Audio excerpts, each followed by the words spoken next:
Sobat Filsafat. Bagaimana nih kabar teman-teman hari ini? Semoga sehat-sehat ya. Amin. Oke teman-teman, di video ini saya Lian Stefania Mamuga bersama teman saya Christina Natalia Kono. kami akan meresum materi-materi yang kami dapatkan Dari selama mengikuti mata kuliah dasar-dasar logika dan filsafat ilmu. Nah, teman-teman, kami mengajak untuk mari mengikuti terus kami berdua di bagian meresum materi yang sudah kami pelajari selama ini. Oke, baik. Jadi, berbicara mengenai dasar-dasar logika dan filsafat ilmu nih. Menurut Lia, sebelum kita belajar apa itu filsafat, pandangan Lia terhadap filsafat itu seperti apa sih?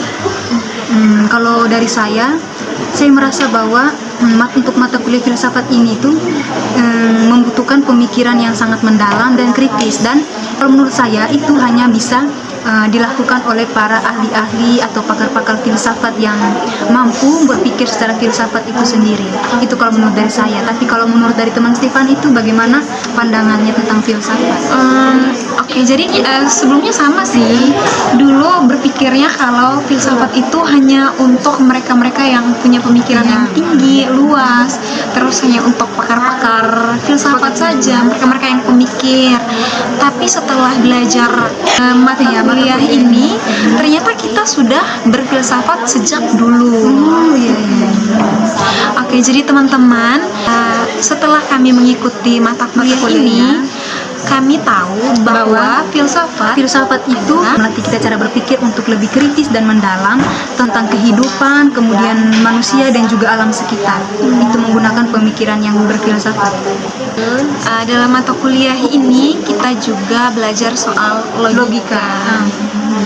Jadi menurut teman Stefani itu apa itu logika? Oke, jadi yang kita pelajari itu logika adalah ilmu atau cara berpikir yang benar, yang sistematis dan masuk akal untuk menarik suatu kesimpulan yang tepat. Lalu juga dengan logika ini kita juga bisa membedakan mana sih argumen yang valid dan mana yang tidak. Selanjutnya kita berbicara tentang pengertian, ciri-ciri dan gaya dalam filsafat serta esensinya dalam administrasi publik. Jadi filsafat itu dipahami sebagai proses berpikir yang mendalam, rasional dan sistematis untuk menemukan kebenaran tentang manusia, realitas dan nilai.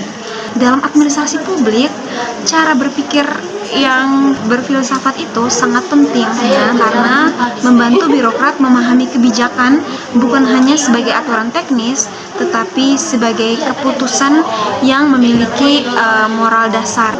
Lalu selain dari pengertian dari filsafat tuh punya ciri-ciri, yaitu komprehensif, koheren, konseptual, rasional, kritis, dan bertanggung jawab. Ada juga gaya dalam filsafat, mulai dari spekulatif, reflektif, kritis, sistematis, hingga analitis. Itu memberikan kerangka intelektual bagi para aparat publik untuk menilai masalah pemerintahan secara objektif dan mendalam. Selanjutnya kita berbicara tentang sejarah perkembangan filsafat dari mitos ke logos. Nah, transisi dari mitos ke logos ini adalah istilah yang digunakan sejarah filsafat untuk menggambarkan perubahan mendasar dalam cara masyarakat Yunani kuno itu menjelaskan tentang dunia. Ini adalah pergeseran dari penjelasan yang didasarkan pada cerita akal-akalan, dewa-dewi, dan kekuatan gaib menuju penjelasan yang didasarkan pada akal, logika, dan observasi. Oke, kita masuk yang pertama itu ada mitos. Nah, mitos adalah penjelasan tentang asal-usul alam semesta dan fenomena alam yang didasarkan pada cerita, dongeng, atau narasi dewa-dewi. Ya, karakteristiknya itu adalah bersifat sakral, tradisional, dan tidak dapat diuji. Contohnya seperti bila ada petir, itu artinya Dewa Zeus lagi marah, gitu. Kemudian logos itu sendiri merupakan penjelasan tentang alam semesta yang didasarkan pada akal budi atau rasio, logika dan penyelidikan yang sistematis. Nah, adapun karakteristiknya yaitu bersifat rasional, dapat dipertanyakan, diuji atau secara logis atau empiris, dan mencari prinsip-prinsip alam yang universal. Nah, contohnya seperti Thales mencari asas atau prinsip dasar alam semesta adalah air dan bukan kekuatan dewa. Berikutnya kita akan masuk ke persamaan dan perbedaan cara berpikir filsafat, sains, dan agama.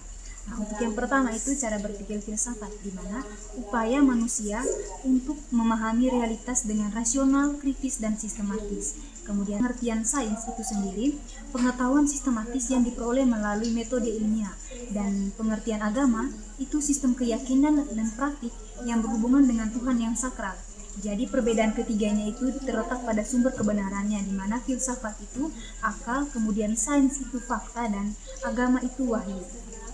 Baik, mereka juga punya persamaan, yaitu sama-sama mencari kebenaran, juga memberikan orientasi hidup, lalu ketiganya itu bisa saling melengkapi. Nah, contohnya seperti sains menjelaskan bagaimana cara hujan itu turun. Lalu filsafat itu bertanya mengapa air itu berputar dalam siklus. Sedangkan agama itu menegaskan bahwa hujan itu merupakan rahmat dari Tuhan. Selanjutnya kita membahas tentang aliran-aliran dalam filsafat. Nah, dalam filsafat itu ada dua aliran. Yang pertama rasionalisme dan empirisme. Yang pertama itu aliran rasionalisme. Nah, dalam aliran filsafat ini dia tuh berpendapat bahwa pengetahuan sejati diperoleh melalui akal budi, bukan dari pengalaman indrawi. Di sini dia menegaskan bahwa akal mendahului dari pengalaman. Pengetahuan yang independen dari pengalaman, yaitu pengetahuan yang bisa diketahui tanpa harus mengalami dulu. Misalnya nih, 2 tambah 2 itu 4. Terus segitiga itu tuh mempunyai 3 sisi. Nah, hal itu tuh diketahui di seluruh dunia tanpa kita harus membuktikan hal ini gitu. Oh, berarti bersifat universal. Iya, bersifat universal. Nah, aliran berikutnya adalah empirisme.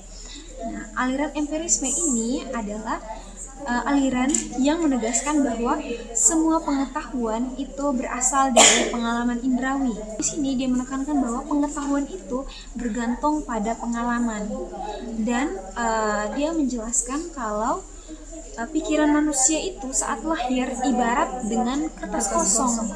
Nah, kita akan mengisi kertas kosong itu dengan pengalaman-pengalaman indrawi kita. Nah, adapun esensinya dengan administrasi publik itu sendiri.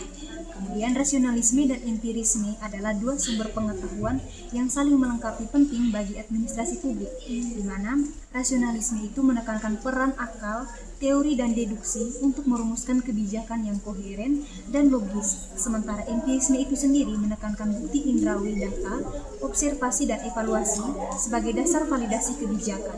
Nah, yang terakhir kami akan membahas di mana dalam filsafat itu ada istilah epistemologi, ontologi, dan aksiologi. Yang pertama itu epistemologi, merupakan cabang filsafat yang membahas pengetahuan. Fokusnya pada bagaimana kita mengetahui sesuatu dan dari mana sumber pengetahuan, serta apa yang membuat sesuatu pengetahuan itu dianggap benar dan sah. Kemudian yang kedua itu aksiologi. Aksiologi adalah cabang filsafat yang membahas nilai, baik nilai moral, estetika, maupun manfaat suatu ilmu. Dan yang ketiga itu ontologi, di mana cabang filsafat yang membahas hakikat, realitas atau keberadaannya. Fokusnya pada apa yang ada di dunia, kemudian sifat dasar dari objek atau fenomena, dan hubungan antara suatu realitas dengan yang lain. Berikutnya, esensinya bagi administrasi publik. Yang pertama itu ontologi. Ontologi menentukan apa yang menjadi objek kajian administrasi publik. Yang kedua ada epistemologi. Nah, epistemologi membahas bagaimana administrasi publik memperoleh pengetahuannya. Esensinya, ilmu administrasi publik menggunakan metode ilmiah untuk memahami bagaimana pemerintah bekerja, survei studi kasus, observasi lapangan, analisis kebijakan, statistik, hingga wawancara. Yang terakhir ada aksiologi. Nah, aksiologi membahas nilai dan tujuan moral dari administrasi publik.